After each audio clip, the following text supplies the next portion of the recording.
ToastedRound.com. Entertainment St. Louis style. Joining us now is a man known for taking on everyone from Bristol Palin to Jesus Christ as the host of Real Time on HBO and the man behind Religulous. And hey, he's coming to St. Louis April 16th. Hello, Bill Maher. How you doing? I'm well. How are you? Hey, I caught Religulous a few weeks ago. You've got me considering atheism. Oh, wow. See?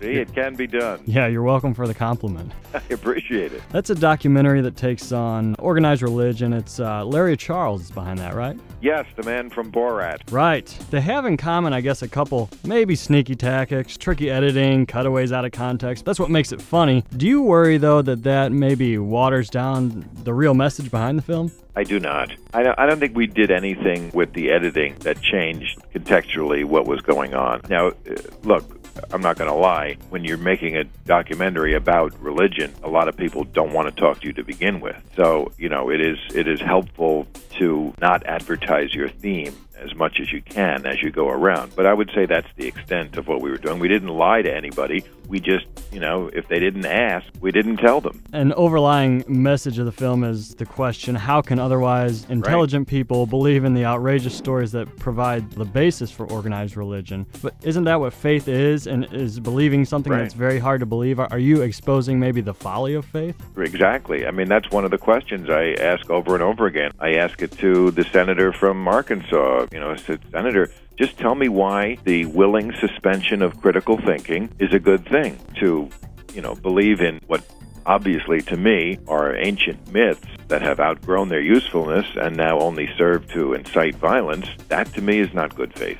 Moving on, you host Real Time on Fridays on HBO, and you tackle pop culture and politics. Do you ever worry about maybe alienating a portion of your audience if you take a side on something? You're a businessman. The bigger the audience, the better. Yes, and that's a trade-off I'm willing to make and have been. And I have been alienating people since 1993. I happen to believe that there's room for a lot of different kinds of performers out there. You have people like my good friend Jay Leno, who is what you're talking about. He's a much better businessman than I am, and therefore much richer than I am.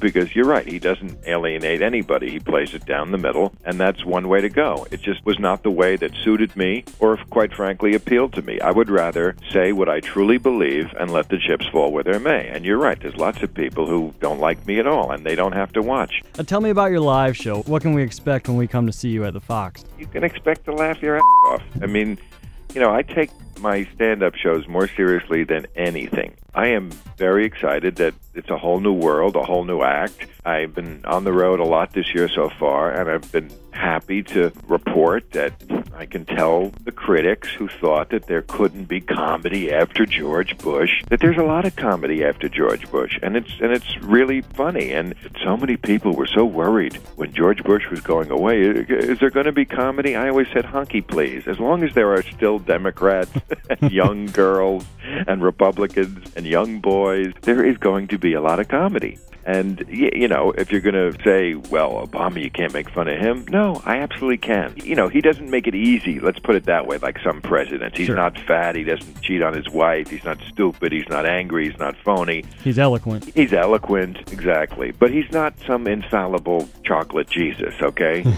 That's Kanye West you're thinking of. Well, your show is April 16th at the Fox Theater in St. Louis. That's fabulousfox.com. Do you have anything else going on right now? I mean, you're doing the live show. You got the HBO thing. What don't we know about? No. That's more than You're enough. Busy enough. Yes, no more movies. I do my show, and when I have time, when I have a week off, I love to go out and do stand-up, and that keeps me plenty busy. Well, I'm going to come see you, Bill. Oh, great. Thanks for you. a few minutes of your time. Appreciate that, Chris. All right, you have a good one. All right, thank Bye you. now. Bye-bye.